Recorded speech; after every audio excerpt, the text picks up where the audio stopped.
कि मैं 4 महीने में, 5 महीने में, 6 माह में, वो बताते हैं लोगों को मैं बाहर आ जाऊंगा। तो अक्टूबर के आसपास का लोग कहते हैं वैसे, और सिचुएशन भी ऐसी ही लगती है। लेकिन ज्यादा देर इमरान खान को अब अंदर रख नहीं सकते। आपके ख्याल में अक्टूबर के आसपास कौन सी ऐसी खास बात है या क्या होगा जिसपे वो बाहर आएंगे अक्टूबर में स्पेशली? देखें, रीजन क्या है अब अंदर रखने का? केस तो कोई है नहीं जिसके अंदर जान हो। केस मेरे एनालिसिस में तो कोई एक केस भी ऐसा नहीं है जो टिक पाए। यानी आप इद्दत वाला केस देख लें, तोशाखाना वाला देख लें, साइफर वाला देख लें, वो एक और वो अलकादिर यूनिवर्सिटी वाला देख लें। अगर इन केसेस पे इमरान खान को अंदर रखना है तो वो ये निज़ाम नहीं रख पाएगा, कुछ इससे बेहतर करना पड़ेगा।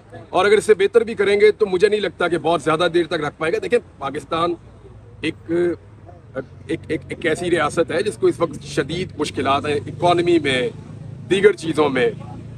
वो इस तरह की एक पॉलिटिकल अनस्टेबिलिटी के साथ नहीं चल सकता। आप सबसे पॉपुलर आदमी को अंदर नहीं डाल सकते। अगर आप धांधली वाले नताइज को भी मान लें तो तब भी उसने सबसे ज़्यादा वोट लिए हैं। उसको भी मान लें तो पाकिस्तान में सबसे ज़्यादा वोट किसने लिए हैं?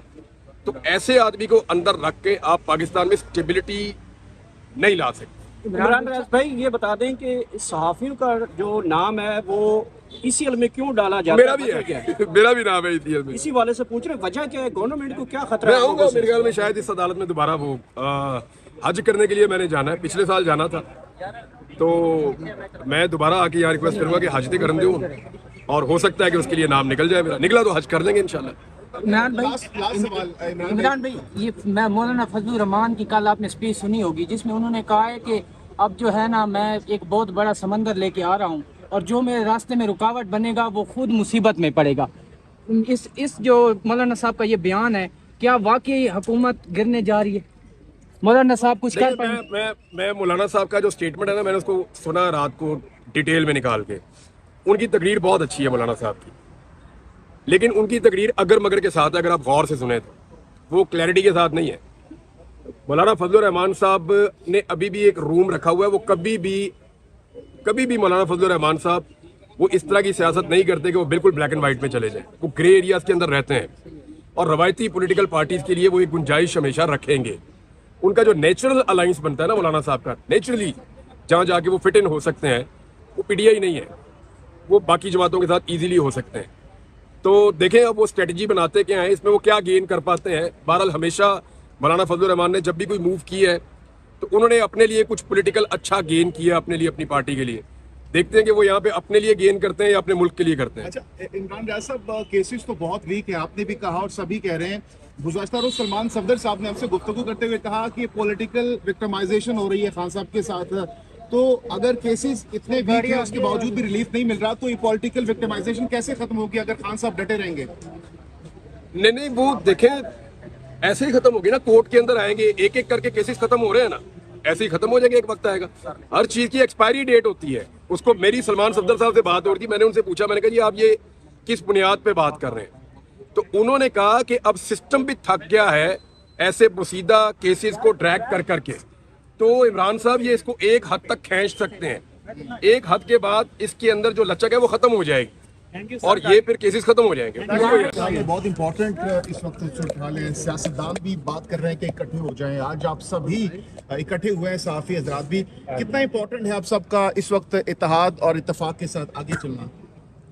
मैं 1 साल पहले आया था यहाँ पे इस्लामाबाद में प्रेस क्लब में। वो मैंने तब कहा था कि ये सबके घर पे आएगी ये मुसीबत, तो आप इकट्ठे हो जाएं। और पूरे पाकिस्तान को, सहाफ़ियों को नहीं। देखें, मैं एक चीज़ आपको बताऊं, ज़रूरी नहीं है कि सहाफ़ी अलग इकट्ठे हो जाएं, वकील अलग इकट्ठे हो जाएं, जज अलग इकट्ठे हो जाएं। पूरा पाकिस्तान ही इकट्ठा हो जाए भाई, तो ये ज़्यादा बेहतर है। And this is the right time. मेरे ख्याल में पाकिस्तानियों को मसाइल बेशुमार हो गए और इकट्ठे होकर उसमें से हम निकल सकते हैं। लेकिन यहाँ पे सिर्फ फोकस एक चीज़ पे था। हामिद मीर साहब ने एक चीज़ को इनिशिएट किया और उन्होंने सबको दावत दी। हम लोग तो काफ़ी मायूस थे जिस तरह अदलिया के अंदर इस केस को देखा गया, लेकिन उन्होंने, मीर साहब ने कहा जी कि पीछा नहीं छोड़ना चाहिए, मैं एक पटिशन डाल रहा हूँ, आप सब आएँ और इसका हिस्सा बने। बाकी जर्नलिस्ट हैं, उन सब ने भी मशवरा किया।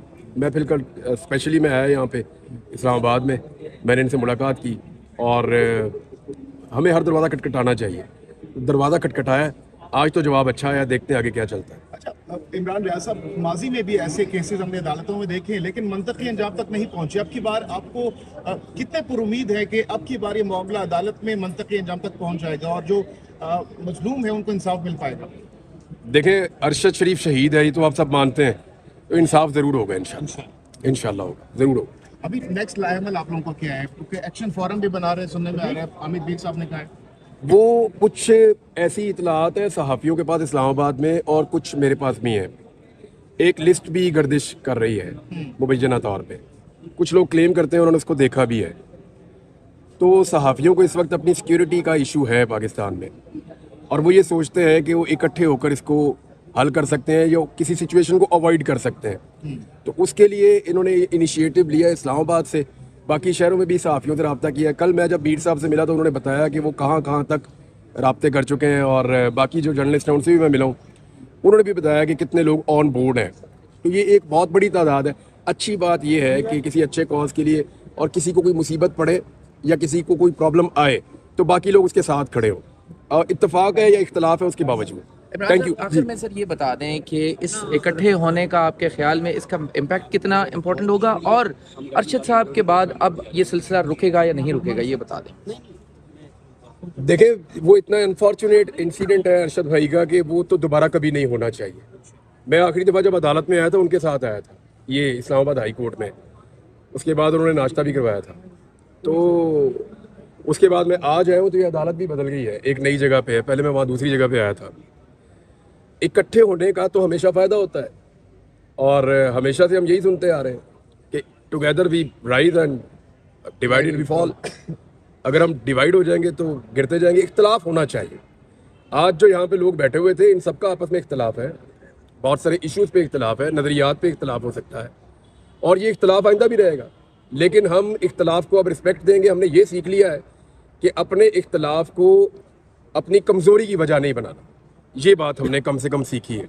अपडेट अगर दे दूं आपको, अगर आप मुझे इजाज़त दें, उसमें अमाइकस भी अपना बयान रिकॉर्ड करवा चुके हैं, और वो केस इस तरफ जा रहा है कि मल्टीपल FIR जो हैं उनकी कोई गुंजाइश नहीं है सूरा बीबी केस के बाद। लेकिन अगर आप मल्टीपल FIR दर्ज कर भी लेते हैं तो गिरफ्तारी जो है वो एक होगी और एक ही जगह पे ट्रायल चलेगा उसका। इस पे ऐसा लग रहा है कि कोर्ट जो है वो एक डिसीजन देने वाली है।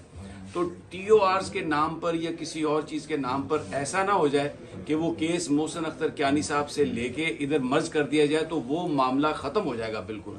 And we are going to get a very, क्योंकि शुएब रज़ाक साहब आए थे, इन्होंने जुडिशल कमीशन की बात की थी, तो मोहसिन अख्तर कियानी साहब ने ये अदालत में कहा कि ये केस अगर मैं अभी इसके साथ मर्ज करूं तो ये जो मैं अभी सुन रहा हूं ना, ये सब मुझे चीफ जस्टिस के पास वापस जाना पड़ेगा। उस केस का डिसीजन हमें इस कमीशन में हेल्प आउट करेगा। यस, ये मैं कह रहा हूँ। ये बात ऐसी कोई वजह क्या थी उसमें जब अरशद शरीफ का जो पहला पिटीशन थी ना, जिसमें जस्ते खाकी को यहाँ लाना था, उसमें भी हमने जुडिशल कमीशन की बात की थी फैमिली के बिहाफ पे।